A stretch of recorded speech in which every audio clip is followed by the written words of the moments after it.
Hi students. So till now we have discussed about the types of the T cells and their functions under the subtopic of cell mediated immune system, that is CMIS or T cell immunity. And before that we have studied the antibody mediated immune system or AMIS or humoral immunity. So basically the acquired immunity, it is having it can be divided into two components. The acquired immunity has two components. Number one is the humoral immunity or antibody mediated immunity system, that is called AMIS, and second component is called the cellular immunity or the cell mediated immune system or CMIS. So under the last topic, that was the CMIS, cell mediated immune system or T cell immunity, we have discussed the last type of the T cell, that is the types of, we were discussing about the types of the T cells and their functions. So in that course we have discussed and finished until the suppressor cell or the regulatory T cell or TR cell, right? So now we'll move on to the next topic, that is a type of acquired immunity. Before that we need to talk about the role of the CMIS, cell mediated immune system. होता क्या है इसमें basically अगर हम बात करेंगे, अगर if you just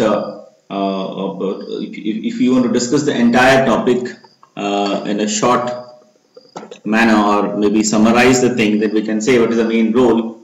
See, it protects. क्या काम है cell mediated immune system का? It protects the body against virus, fungi and some other bacteria. That is, it protects the body from the microorganism, pathogen, right, which have entered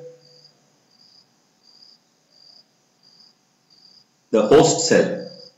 Okay, and it also reacts against tissue transplant and also against the body's own cell, which become cancerous, and its cells cannot depend against the free antigen present in the body fluids. So this is the basic role if we discuss about the CMIS. Now we'll move on to the next topic, that is the types of acquired immunity. See, acquired का मतलब होता है adaptive, right?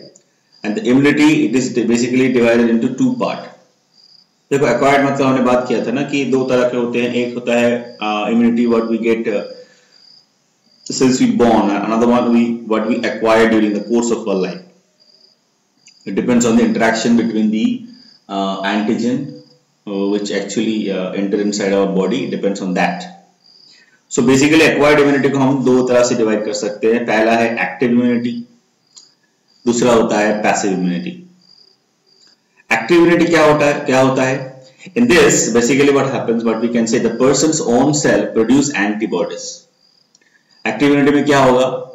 The person's own cells actually produce the antibodies in the response to the infection or vaccination. ठीक है, दो तरह हो सकता है. जो इन्फेक्शन अगर हो गया किसी पर्सन को, या अगर उसको हमने वैक्सीन दे दिया, तो उसके अगेंस्ट में जो उस पर्सन का जो बॉडी है, it will response, immune system will response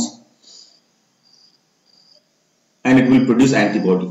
That is called active immunity, and it is slow and take time in the formation of the antibody. So ये जो process है, active immunity का जो process है, ये slow होता है और इसको समय लगता है antibodies बनने में. It's not a fast process.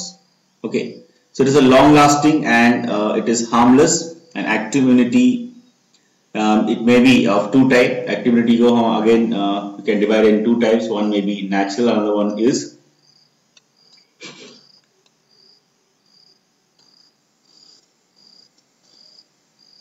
Artificial. ठीक है, एक है नेचुरल जो एक्टिव इम्यूनिटी कह सकते हैं, दूसरा है आर्टिफिशियल एक्टिव इम्यूनिटी. नेचुरल मतलब क्या होता है? सी in case a person is suppose a person is actually just recovered from a particular disease, maybe taken as example here as smallpox. Let us take an example of smallpox. मान लो किसी को अगर smallpox हो गया और and maybe smallpox या measles और mumps ऐसा कुछ हुआ, और क्या हुआ उसके बाद वो ठीक हो गया, रिकवर हो गया, तो उसके बॉडी में क्या होगा? नेचुरल एक्टिव इम्यूनिटी डेवलप हो जाएगा उस पर्टिकुलर डिजीज के अगेंस्ट में.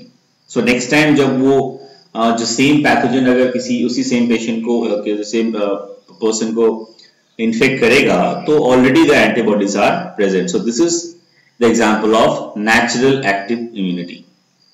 ठीक है, नेचुरली बॉडी जिसको मतलब जो एंटीबॉडीज बनाती है against the antigen against the pathogen, that is called natural active immunity. ठीक है, लेकिन प्रॉब्लम क्या है कि ये जो एंटीबॉडीज जो है बनता है ना, इसको बनने में टाइम, इसमें समय लगता है, टाइम लगता है.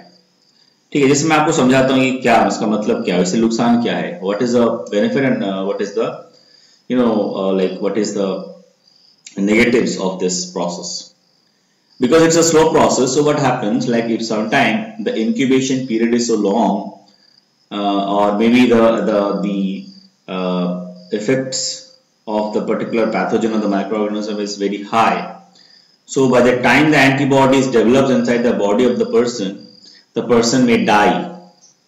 ठीक है, तो जब तक एंटीबॉडीज डेवलप होता है ना, तब तक क्या हो सकता है, because of some other reason the particular person may die. So that's a problem. जैसे मान लीजिए किसी को बहुत ज्यादा बुखार आ रहा है, बुखार मतलब fever is one of the symptom because of the infection of a particular microorganism. तो अगर बहुत ज्यादा टेम्परेचर ज्यादा हो जाएगा बॉडी में, तो that can also lead to organ failure and the patient will die. So that is also one of the reason. But ऐसा नहीं है कि एंटीबॉडी नहीं बन रहा है, एंटीबॉडी बनेगा, लेकिन उसके लिए टाइम लगेगा. The problem is that till that time, if the patient, the particular person cannot survive in some cases, so that's a problem, right? So for that's why we have another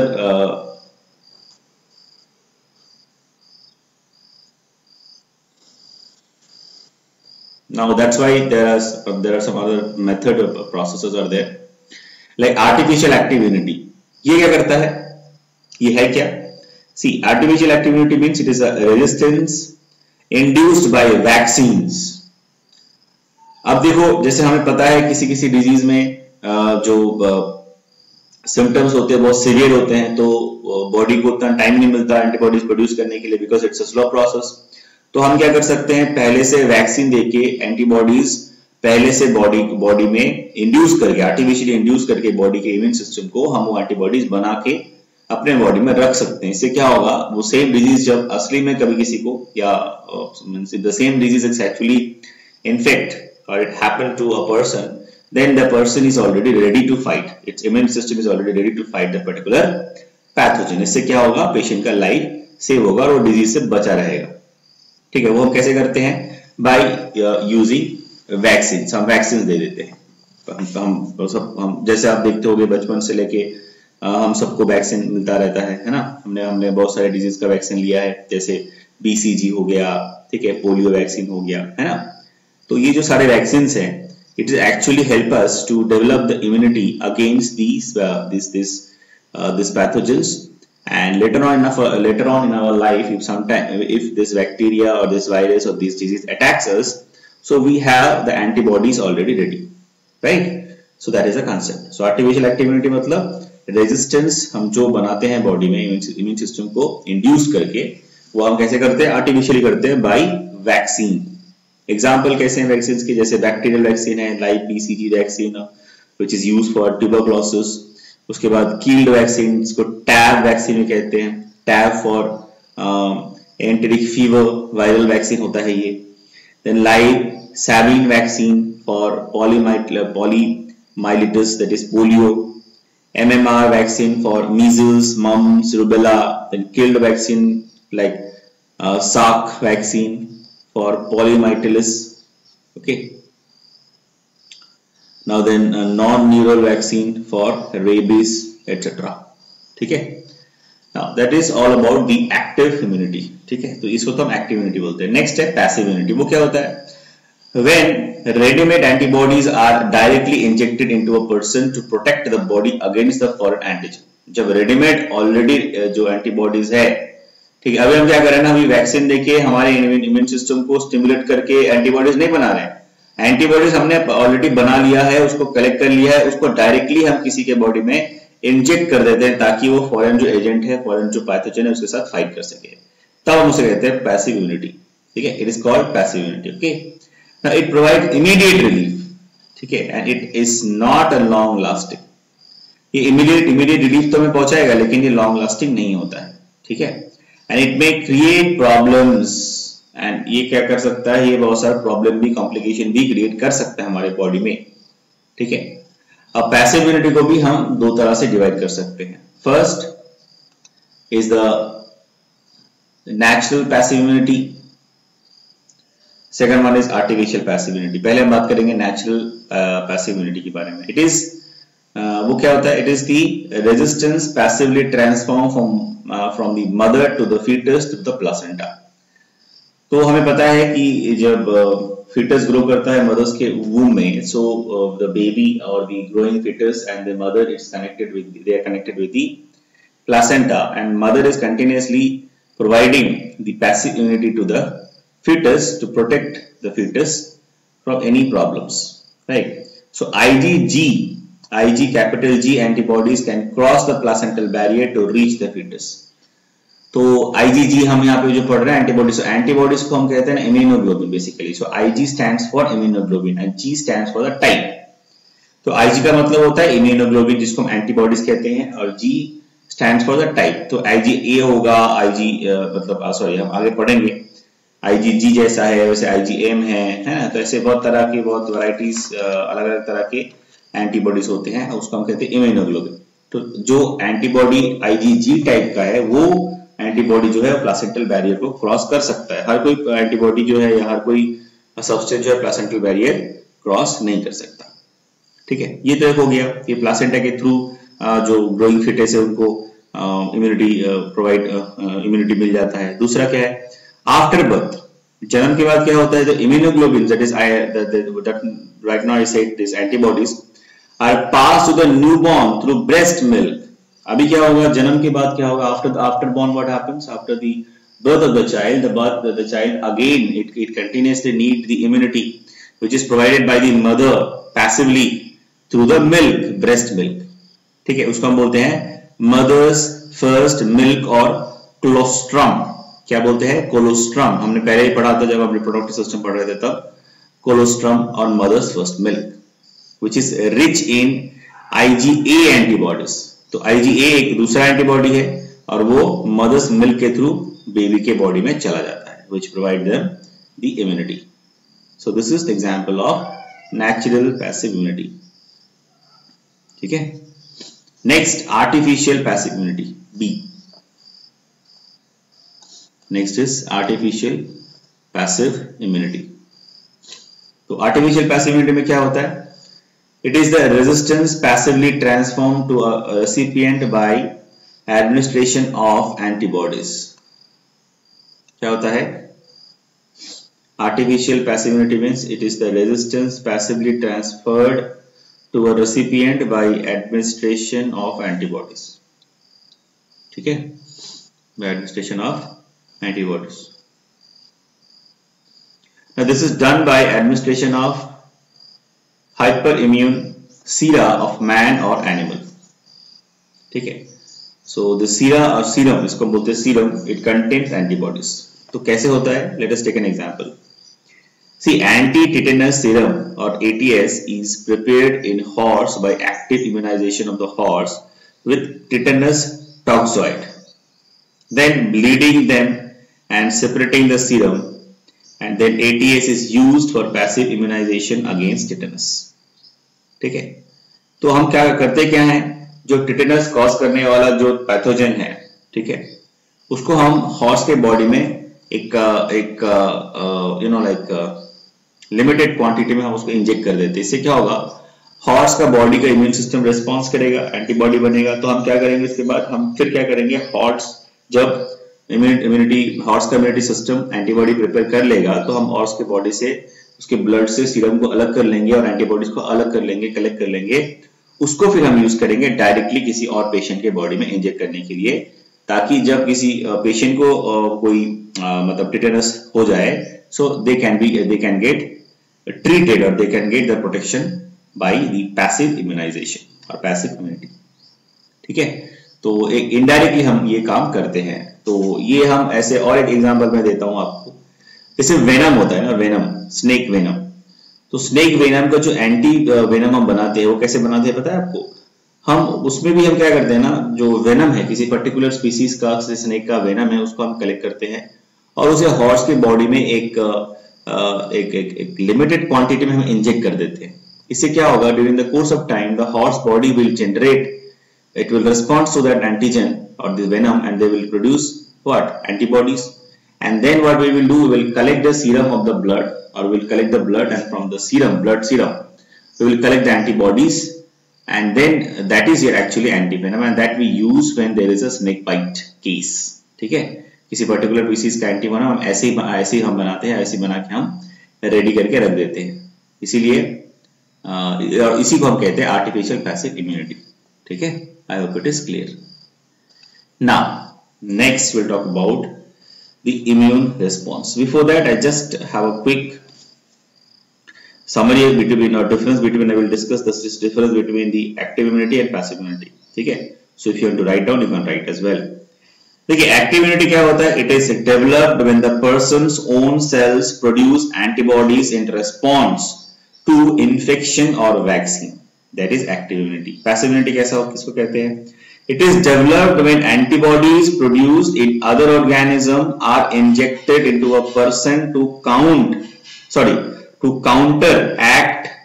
counteract antigens such as snake venom. ठीक है? Then number 2, in case of active immunity, it provides relief only after long period. Then passive immunity में number 2 क्या है difference? It provides immediate relief.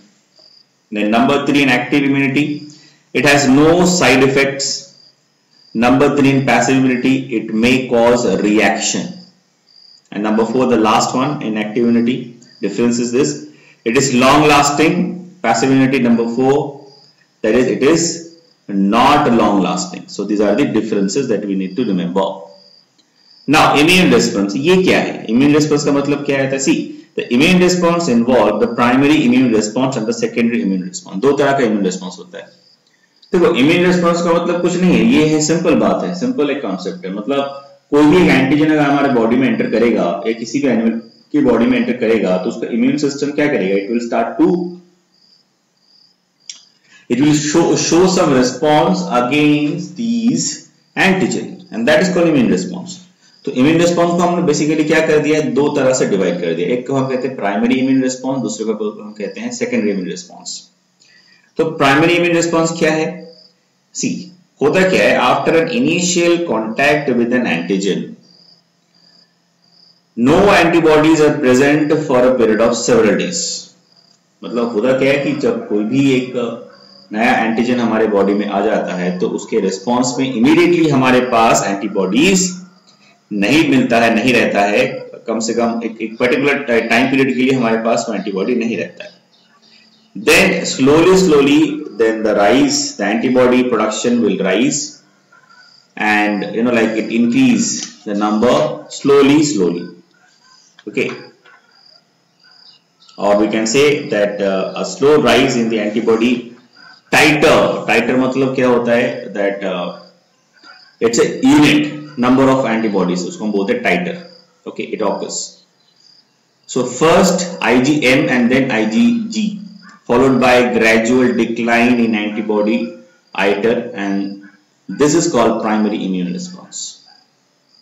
ठीक है, मतलब क्या होगा? पहले आपका इम्यून जो सिस्टम है रिस्पॉन्स ठीक से नहीं मतलब उतना फटाफट नहीं कर पाएगा, तो टाइम लगेगा, स्लोली होगा.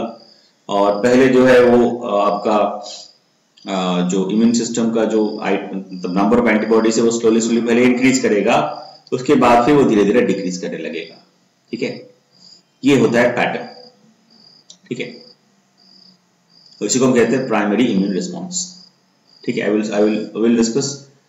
इसमें क्या है कि सबसे पहले कौन सा जो इम्यूनोग्लोबिन है एंटीबॉडी है वो डेवलप होता है फास्ट, वो होता है IgM. उसके बाद कौन सा होता है? IgG. ये दो, पहला होता है IgM, उसके बाद होता है IgG टाइप. IgM पहले होता है, उसके बाद IgG टाइप होता है. ठीक है, next the secondary immune response. ये क्या होता है? सी, जैसे हमने पढ़ा कि मेमोरी सेल्स होता है ना हमारी बॉडी में, so it can retain the information for a very long time. Okay, So whenever there is a new encounter with the same antigen, तो पहला जो एंटीजन आ चुका है और उसका हमारे पास उसका जो मेमोरी सेल है उसमें ऑलरेडी ये इंफॉर्मेशन है. सो अगर मान लीजिए कि वो सेम सेल फिर से आ जाता है, सॉरी वो सेम एंटीजन अगर फिर से हमारे बॉडी में आता है तो क्या होगा? It will result in a rapid proliferation of memory cell. अगर ऐसा है तो फिर क्या होगा? जो मेमोरी सेल है वो फटाफट बहुत जल्दी अपना नंबर इंक्रीज करेगा and it is called the booster response. That is called the booster response. जो मेमोरी सेल है जो मतलब नॉन एंटीजन है उसके अगेंस्ट में बहुत जल्दी प्रोलिफरेट करता है, बहुत फास्ट उसका नंबर इंक्रीज कर जाता है, इसको बोलते हैं booster response. And then the antibody titre after the subsequent encounter is far greater than during the primary response and consists of mainly IgG antibodies. तो अभी हमने क्या देखा कि जब पहली बार कोई एंटीजन हमारे बॉडी में आता है तो हमारा जो इम्यूनिटी सिस्टम का जो रिस्पॉन्स है वो स्लो होता है और सबसे पहले जो है आपके IgM टाइप जो इम्यूनोग्लोबिन है वो बनेंगे, उसके बाद IgG टाइप, और उसके बाद क्या होगा? धीरे धीरे उसका जो इम्यूनिटी जो आप हम कह सकते हैं जो टाइटर है, एंटीबॉडी टाइटर, वो घट जाएगा. ठीक है, लेकिन सेकेंडरी इम्यून सिस्टम में कैसा हो रहा है? क्योंकि ऑलरेडी मेमोरी सेल्स के पास इंफॉर्मेशन है, so immediately after the memory cell after the antigen enters inside our body, the memory cell it will respond and it will increase in number and as a result the antibodies number will also increase and that is called booster response. ठीक है, बहुत fast होता है ये, ठीक है, compared to the primary. And this accelerated and more intense response is called secondary immune response. इसी को हम बोलते हैं secondary immune response. ठीक है, अभी जो secondary immune response में जो एंटीबॉडी बनता है ना, it is also having the higher affinity for the antigen. और ये इसका जो एफिनिटी भी होता है ना एंटीबॉडीज का, ये भी बहुत ज्यादा होता है एंटीजन की तरफ, तो ये बनेगा और फटाफट एंटीजन को अटैक कर देगा. इससे क्या होगा? तो जो पर्टिकुलर पर्सन है उनको जो रिलीफ है वो बहुत जल्दी मिल जाएगा. ठीक है, so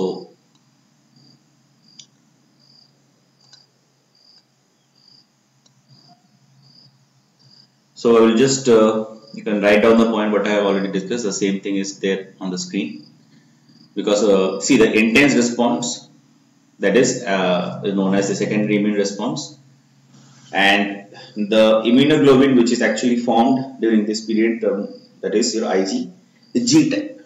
Okay, now I will show you a diagram. Yeah, this is the graph. From here we can understand the response, immune response. तो आप देख सकते हो this is एंटीबॉडी टाइटर. एंटीबॉडी कितना बन रहा है? एंटीबॉडी टाइटर का मतलब कुछ नहीं है, number of antibodies. Okay, so then you can see this is the primary response. Primary response कैसा है देखिए और सेकेंडरी रिस्पांस कैसा है, दोनों में डिफरेंस देखिए.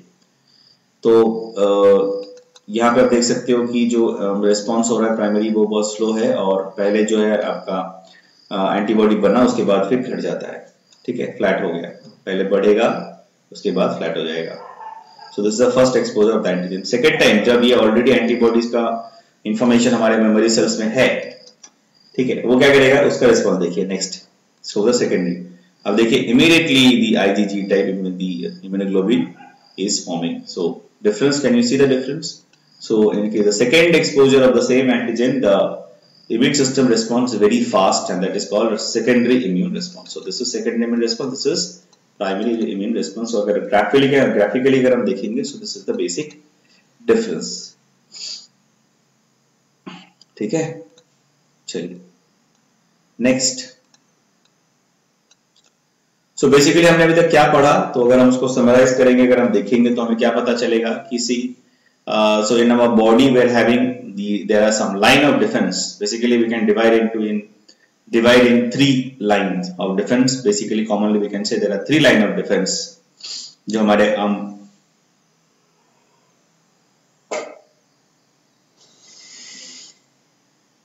जो आपको प्रोटेक्ट करता है जो एक्सटर्नल एंटीजन है वो माइक्रो ऑर्गेनिज्म है उससे.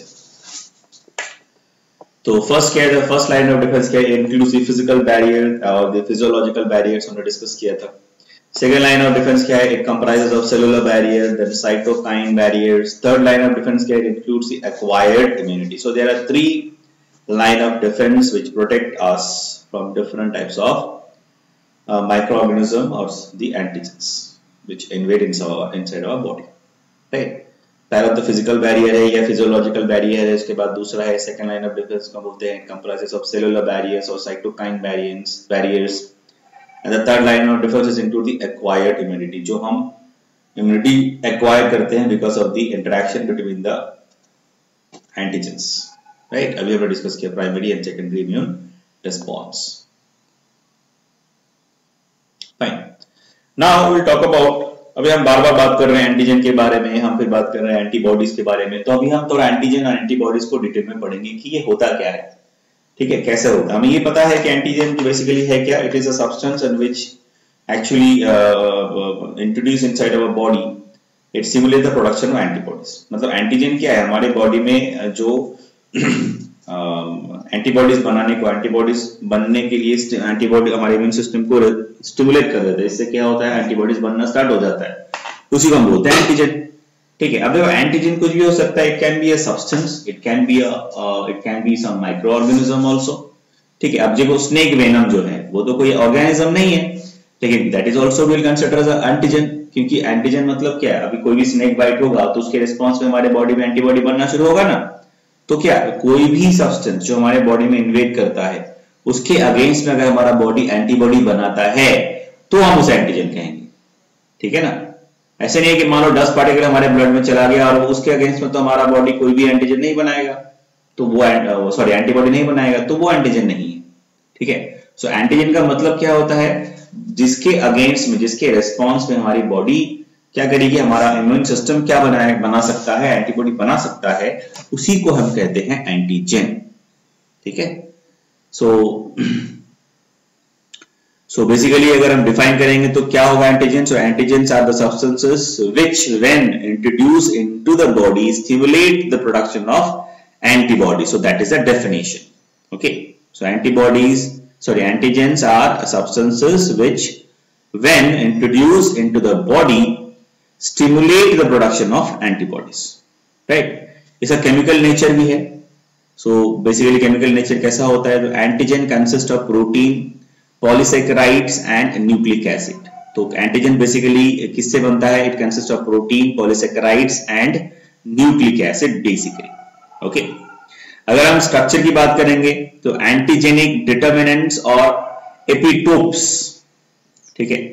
स्ट्रक्चर की हम बात करेंगे तो हमें क्या मिलेगा, एंटीजेनिक डिटर्मिनेंट्स और एपिटोप्स। एपिटोप्स का मतलब होता है, AP means upon, topes means place, ऊपर में किसी भी सब्सटेंस के ऊपर में या किसी भी माइक्रोऑर्गेनिज्म ऊपर में जो भी बेसिक जो डिटर्मिनेंट्स या सब्सटेंस रहते हैं उसे हम बोलते हैं epitopes. So there are these epitopes and these antigen determinants are components of antigen. ये antigen का component होता है and each antigen carries many epitopes, ठीक है। So एक antigen में बहुत सारे epitopes होते हैं and each Y-shaped antibody molecules has at least 2 binding site that can attach to the specific epitope on an antigen. अभी जो antigen होता है इसके ऊपर क्या रहेगा, हमने बात किया, उसमें रहता है एंटीजेनिक डिटर्मिनेंट्स और कॉमनली हम उसे कहते हैं एपिटोप्स, और उसको उसके साथ एंटीबॉडी। देखो एंटीबॉडी जो बेसिकली होता है ना, इसका शेप थोड़ा वाई शेप का होता है, आगे पढ़ेंगे, और उसमें at least it is having 2 binding site, Y shape का होता है, 2 बाइंडिंग साइट होता है, जो क्या करेगा एंटीजन के साथ जाके बाइंड कर जाएगा, ठीक है। सो ये एक्चुअली बेसिकली एंटीजन का स्ट्रक्चर होता है, ठीक है। Now the antigen combines with the antibody always in this way, ठीक है। इसको हम बेसिकली हम मान सकते हैं कि this antigen antibody combination is very much like अ की लॉक एंड द की, ठीक है। सो एंटीजन और एंटीबॉडी बिल्कुल वैसे एक दूसरे के साथ अटैच हो जाते हैं जैसे कि एक लॉक एंड की अटैच होता है, बिल्कुल वैसा, ठीक है।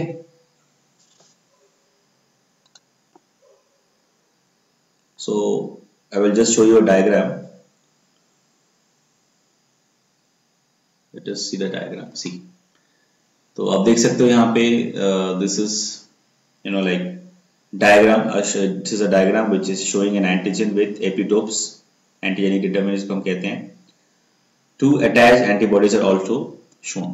तो यहाँ पे क्या दिखा रहा है कि जो एंटीजन है उसके एपिटोप्स जो है वो यहाँ पे दिख रहे होंगे आपको।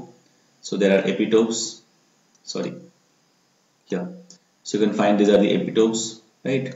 So here these are the epitopes, antigenic determinants और on the cell wall. तो मान लीजिए कि एक माइक्रो ऑर्गेनिज्म है तो उसके सेल वॉल के ऊपर में हमें ऐसा एपिटोप्स मिल जाएगा, ठीक है, आपसे एपिटोप्स रहेगा जिसको हम बोलते हैं एंटीजेनिक डिटर्मिनेंट्स बोल सकते हैं।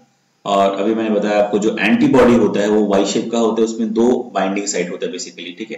तो देखिए एक बाइंडिंग साइट के साथ ये अटैच हो चुका है, यहाँ पे दूसरा एंटीबॉडी ए यहाँ पे अटैच हुआ है, एंटीबॉडी बी देखिए यहाँ पे अटैच हुआ है। तो बिल्कुल वैसे ये जो हम जैसे देख रहे हैं ना, बिल्कुल ऐसे ही होता है कि एंटीबॉडी जो है वो आपका एंटीजन के साथ, एंटीजन के जो ऊपर जो एपिटोप्स है उसके साथ जाके अटैच हो जाएगा। सो this is the way it is happening. Okay, so now if you divide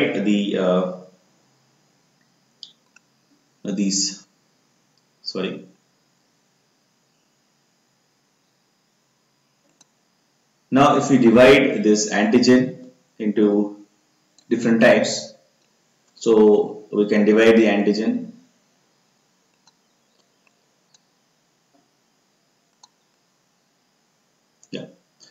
So basically the antigen can be divided into two types. दो तरह से divide कर सकते हैं. See, based upon the ability of the antigen to carry out their functions, the antigen are of two types. एक होता है complete antigen and दूसरा होता है incomplete antigen. Example है haptenes, ठीक है, HFTENS, haptenes.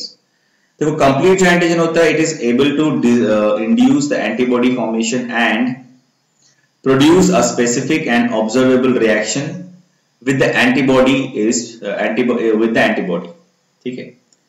तो कंप्लीट एंटीजन क्या होता है, इसका मतलब जो एंटीजन जिसका कैपेसिटी होगा कि वो एंटीबॉडी बनाने के लिए इम्यून सिस्टम को इंड्यूस कर सके, स्टिमुलेट कर सके, and it can also produce a specific and observable reaction, जो हम देख सके कि because of that we can see that reaction is happening and as a result antibody is forming. तो उसे हम कह सकते हैं कंप्लीट एंटीजन। दूसरा होता है इनकम्प्लीट एंटीजन, एग्जांपल है हैप्टीन्स। हैप्टीन्स जो है उसका वो इसका एग्जांपल है, इसको हम पार्शियल एंटीजन भी कह सकते हैं। अब क्या होता है, दिस हैप्टेन्स और this incomplete antigens are substances which are incapable of inducing the antibody formation by themselves. अब ये जो एंटीजन है ये खुद से हम जो इम्यून सिस्टम है, इम्यूनिटी है हमारे बॉडी में, या इसको स्टिमुलेट नहीं कर सकता खुद से एंटीबॉडी बनाने के लिए ये हमारे इम्यून सिस्टम को इंड्यूस नहीं कर सकता, but it can be capable of inducing the antibodies on combining with large molecules.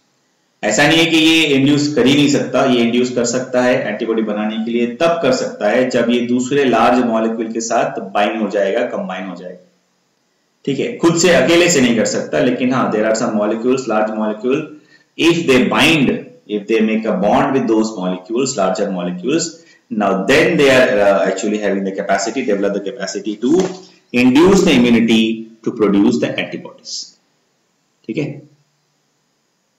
अब जो एंटीजन जो है ना, वो हमारे बॉडी की खुद अपने सेल में भी एंटीजेंस होता है, उसको हम बोलते हैं ऑटो एंटीजेंस और self antigens, and the antigens on the on self cell are known as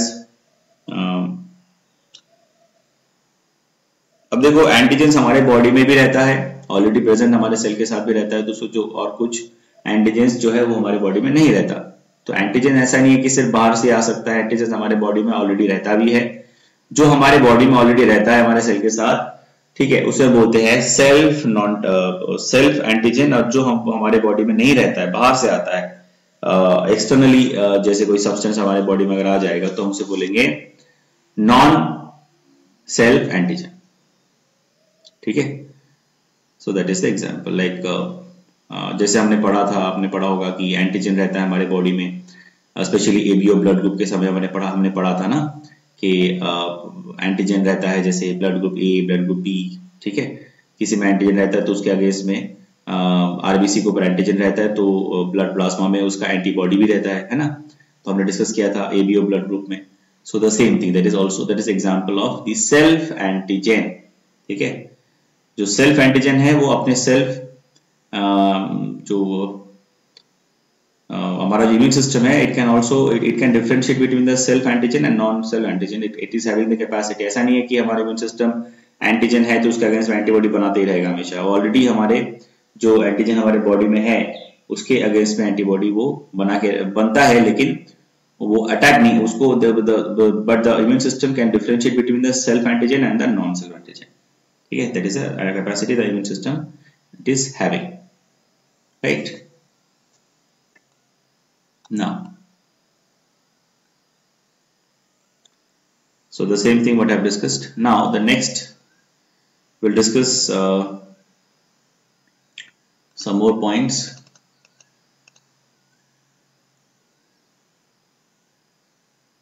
Yeah, देखिए next है, so there are cells that can engulf the antigens and present fragments to T cells are called antigen presenting cells। ठीक है, दूसरा होता है एक immune system में हमारा इंपॉर्टेंट एंटीजन प्रेजेंटिंग सेल्स हम कहते हैं उसे, वो क्या होता है, the cells that can engulf antigens and present fragments of T cells are called the antigen presenting cells. ठीक है, तो एंटीजन प्रेजेंटिंग सेल्स हम किसे कहते हैं, the cells that can engulf the antigens and present fragments to T cells are called antigen presenting cells। देखो अब antigen presenting cell ना, there are like 3 types of antigen presenting cells are there in the body basically। क्या क्या है, your macrophages, then dendrite cells and B cells। ठीक है, macrophages, dendrite cells and B cells, these are all these are the 3 different varieties of antigen presenting cell। antigen presenting cell के 3 varieties होते हैं, एक होता है macrophages, दूसरा होता है dendritic cell, तीसरा होता है बी सेल्स। ठीक है, तो हम एक करके बात करते हैं। पहला है मैक्रोफेजेस। मैक्रोफेजेस क्या होता है, this are usually found in resting state.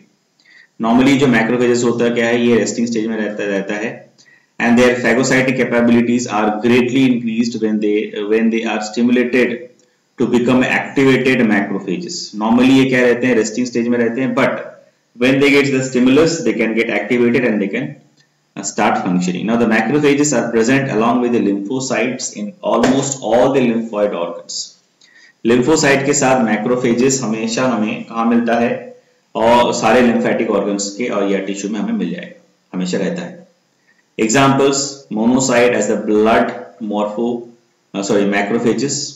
example क्या है, monocyte is example। next dendritic sales. Dendritic sales के बारे में थोड़ा बात करते हैं। These cells are characterized by long cytoplasmic processes।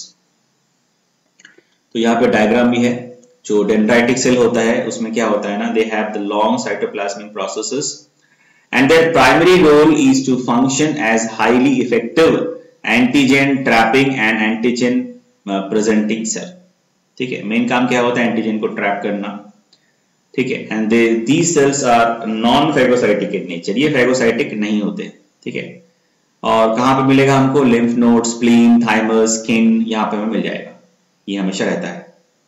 और इसकी बेसिकली हम इसको भी डिवाइड कर सकते हैं, like there are different types of the dendritic cells also, namely जैसे फर्स्ट है Langerhans dendritic cell in epidermis of the skin.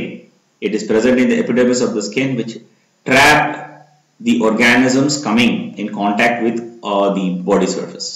ठीक है, तो body surfaces का साथ जो भी organisms आता है उसको ये ट्रैप करता है। नेक्स्ट है डेंड्राइटिक सेल्स इन स्प्लीन। स्प्लीन में जो डेंड्राइटिक सेल्स होता है, और कहाँ होता है, follicular dendritic sales which are present in the lymph nodes। ठीक है, तो ये 3 तरह के आपके डेंड्राइटिक सेल्स होते हैं। ठीक है, now next is B cell। now the B cells express on their surface infrastructure immunoglobulin, that is Ig molecule that functions as B cells। ठीक है, that functions as B cells। so IgG molecule basically functions as B cell antigen receptor। IgG molecule क्या करता है, it is function as a B cell antigen receptor, and since all the receptors on a single B cell are identical, each B cell can bind only one antigen। ठीक है, चलिए, now next we'll talk about antibodies। anti means against body, that means body, simple, against the body। if something is forming, attacking and antigen is actually entering inside our body, and then against that if you are producing the substance that is called antibodies, right? So जैसे हमने पढ़ा antigen के बारे में, तो अभी antibodies के बारे में हम पढ़ेंगे, ठीक है? So जो एंटीबॉडी है उसका डेफिनेशन क्या है? अब बेसिकली एंटीबॉडी किसको कह सकते हैं? सी, antibodies are immunoglobulin.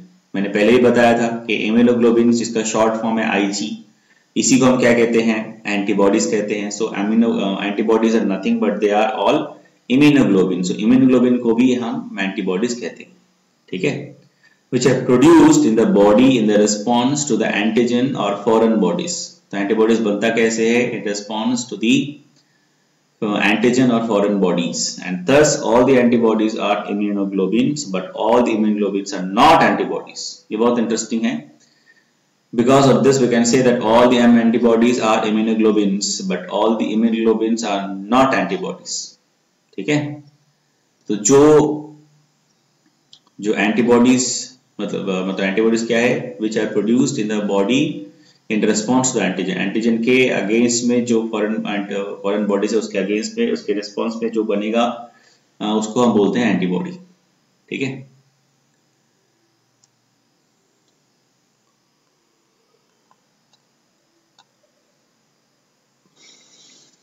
Now let us see where we can find these antibodies. See, we can find the antibodies in the cell membrane, or they may be remain free. ये free भी रह सकते हैं हमारे बॉडी में, जैसे हमने blood plasma में देखा था, या फिर कोई सेल मेम्ब्रेन के ऊपर में रह सकता है। Now the antibodies are produced by B lymphocyte. Antibodies कौन बनाता है? B lymphocytes and plasma cells. Antibody कौन बनाता है? B lymphocytes and the plasma cell. Actually B lymphocyte जो है वो एक्चुअली ये ट्रांसफॉर्म होके प्लाज्मा सेल्स बनता है, ठीक है? और उससे हमारा ये जो इम्यूनोग्लोबिन है वो बनने में हेल्प करता है, ठीक है? Now the mature plasma cells produce antibodies actually, ठीक है? And it is actually very rapid rate. The speed is about 2000 molecule per second. So the antibodies are produced at a very fast rate. There is almost 2000 molecule per second, ठीक है? So antibodies the next important thing we need to know that antibodies are direct, or antibodies direct the antibody mediated immunity. So जो antibody mediated immunity है इसको कौन direct करता है? Basically this antibodies, ठीक है? So the antibody directs the antibody mediated immunity or humoral immunity हम बोलते हैं उसको. Now there are some types of antibodies के भी बहुत सारे टाइप्स होते हैं, उसके बारे में हम डिस्कस करेंगे। लेकिन उसके पहले हम थोड़ा एंटीबॉडी का जो स्ट्रक्चर है उसको थोड़ा सा डिस्कस करेंगे। So basically if you see antibody basically 5 तरह के होते हैं। एक होता है Ig A type, Ig D type, then Ig E type, then Ig G type and Ig M type. These are the basic main antibodies what we need to understand, ठीक है? Now we'll see the diagram and we will discuss the structure of the antibody, and this is very very important, so please try to understand it carefully. देखो antibody जो molecule होता है, it is consist of certain parts, ठीक है? So basically हम जो study कर रहे हैं यहाँ पे एंटीबॉडीज, सो मैक्सिमम जो आईजीजी टाइप के होते हैं, तो हम आईजीजी टाइप देखो अभी ये जो 5 तरह के हमने एंटीबॉडीज देखे हैं ना, उसमें सबसे ज्यादा 80% of the antibodies is actually consist of IgG type. तो हम बेसिकली एक्सटेंसिवली उसी के बारे में पढ़ते हैं। तो जो स्टडी मॉडल है, हम जो अभी स्टडी कर रहे हैं, जो स्ट्रक्चर है वो बेसिकली आईजीजी टाइप एंटीबॉडीज का ही है, ठीक है? It's a base, it's actually serve as a model of basic structure unit of all the Ig immunoglobulins. तो ये जो आईजीजी टाइप का जो स्ट्रक्चर हम पढ़ेंगे, यही जो है ये बेसिक स्ट्रक्चर होता है सारे जो इम्यूनोग्लोबिन है उसका, और जिसको हम बोलते हैं एंटीबॉडीज उसका, ठीक है? Now let us discuss the antibody molecule consist of the following parts. क्या क्या पार्ट्स होता है हम डिस्कस करेंगे करके। पहला होता है हेवी एंड लाइट चेन्स। इसमें क्या होता है? हेवी एंड लाइट चेन्स होते हैं जिसमें बनता है, जिससे कि हमारा एंटीबॉडी बनता है। जो इसमें बेसिकली क्या होता है ना, 4 पेप्टाइड चेन्स होते हैं, और स्मॉल चेन होते हैं जिसको बोलते हैं लाइट चेन, और लॉन्गर चेन होता है जिसको बोलते हैं हेवी चेन। तो 4 पेप्टाइड चेन से बनता है, उसमें से 2 जो होता है वो लाइट होता है और 2 जो होता है वो लॉन्ग होता है और हेवी होता है। ठीक है, तो नॉर्मली हम इसको हम नॉर्मली रिप्रेजेंट कैसे करते हैं एंटीबॉडी को, इसीलिए हम रिप्रेजेंट करते हैं H2L2। हेवी चेन जो है वो 2 होगा, या और जो लाइट होगा वो भी 2 होगा। ठीक है, मतलब heavy chain it has the larger number of amino acid. जो हेवी चेन होगा उसमें ज्यादा एमिनो एसिड रहेगा, क्योंकि वो लॉन्ग होता है, हेवी होता है, तो ज्यादातर एमिनो एसिड जो बना मतलब इस चेन को बनाने के लिए उसमें लगेंगे। Where the light chain has the smaller number of amino acid. Okay. Now the heavy and the light chain may be either lambda or kappa type. अभी जो ये heavy और जो light chain होगा ये either it will be lambda type or kappa type. तो आप यहाँ पे डायग्राम देख सकते हैं। So you can see the diagram. So this is the schematic diagram. तो इसको पहले देखिए आप। This is very important. So this is the heavy chain. हमने क्या अभी डिस्कस किया, जो एंटीबॉडी होता है उसमें 2 चेन होता है, एक हेवी चेन होगा 2 और 2 जो होगा अब आपका वो होगा लाइट चेन। तो अब यहाँ पे आप बोलोगे सर आप तो यहाँ पे 2 नहीं 1 दिखा रहे हो, तो यहाँ पे हम 1 दिखा रहे हैं, इसके ऊपर फिर 1 होगा, इधर में भी 1 होगा, विच आर इंटरकनेक्टेड।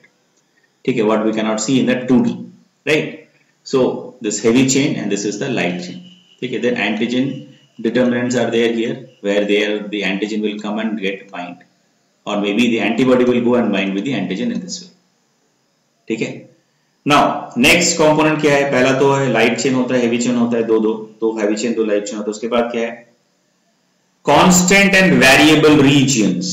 ये बहुत ही इंटरेस्टिंग है, ये बहुत ही इंपॉर्टेंट है, ये वाला पार्ट, ये जो कंपोनेंट है। There are 2 different regions, the constant region and variable region in each chain of the antibody। अभी जो एंटीबॉडी है उसमें 2 रीजन होगा, एक होगा कांस्टेंट जो जिसका पोजीशन, जिसका शेप, जिसका स्ट्रक्चर नहीं बदलेगा, दूसरा होगा वेरिएबल जिसका पोजीशन, जिसका शेप, जिसका स्ट्रक्चर बदल सकता है, उसको बोलते हैं वेरिएबल।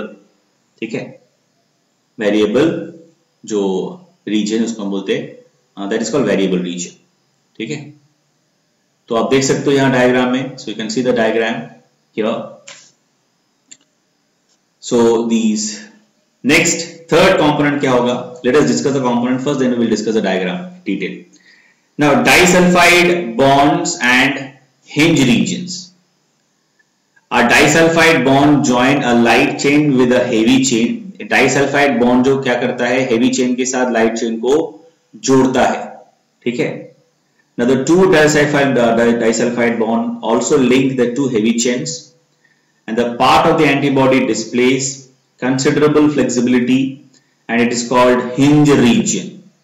ठीक है, तो जहां पे ये आपके जो बॉन्ड्स, जो डाइसल्फाइड बॉन्ड जो लाइट चेन हेवी चेन को जोड़ता है, जैसे कि मान लीजिए 2 डाइसल्फाइड बॉन्ड जो है वो 2 हेवी चेन को जोड़ते हैं, तो वहां पे क्या है कि there actually the antibody displace a considerable flexibility. वहां पे क्या है, फ्लेक्सिबिलिटी रहता है। जैसे आप देखते हो दरवाजे में हिंज होता है, बिल्कुल वैसा ही आप स्ट्रक्चर यहाँ पे इमेजिन कर सकते हो, वैसा हिंज टाइप रीजन होता है। ठीक है, और जो कि फ्लेक्सिबल होता है, इसीलिए हम उसे कहते हैं हिंज रीजन। ठीक है, now because the antibody arm can move somewhat as the hinge region bend, an antibody can assume a Y-shaped molecule। Basically क्योंकि ये हिंज के जैसा मूव कर सकता है, सो नॉर्मली हम ये जो स्ट्रक्चर है इसे हम क्या मानते हैं, it is a Y shape structure. देखिए डायग्राम में भी बिल्कुल वाई शेप बनाया गया है। ठीक है, नाउ द फोर्थ कंपोनेंट क्या है, फोर्थ कंपोनेंट से हम कहते हैं fragment antigen binding and fragment crystallisable. 2 तरह का होता है, देखो फ्रैगमेंट एंटीजन बाइंडिंग इसको बोलते हैं फैब, और दूसरा होता है फ्रैगमेंट क्रिस्टलाइजेबल, इसको बोलते हैं FC। Now these 2 identical fragments of Y-shaped molecule possesses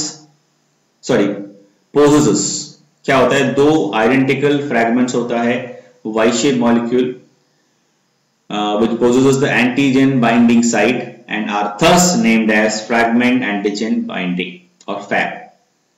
तो दो दो साइट होता है, जहां पे जैसे हमने पहले भी देखा था डायग्राम में कि दो साइट होता है एंटीबॉडी का, जो कि एंटीजन के साथ बाइंड कर सकता है, उसे हम बोलते हैं फ्रैगमेंट एंटीजन बाइंडिंग। दूसरा होता है the antigen binding site bind to the specific antigen in lock and key pattern. ठीक है, जैसे कि लॉक एंड की एक दूसरे के साथ परफेक्टली अटैच हो जाते हैं, फिक्स हो जाते हैं, बिल्कुल वैसा, एंड उसको हम बोलते हैं एंटीजन एंटीबॉडी कॉम्प्लेक्स। ठीक है, so this much we will see and today, and the next class we will discuss all this the diagram also in detail, and we'll move on to the next topic, that is different types or characteristic feature and function of other immunoglobulins. Then monoclonal antibodies we will discuss. Then we will also discuss the responses, what happens when the antigen antibody interact. Then we will discuss the different types of immune system or the organs are involved in this process, right? So in the next class we'll discuss all that. Till then, take care. Thank you.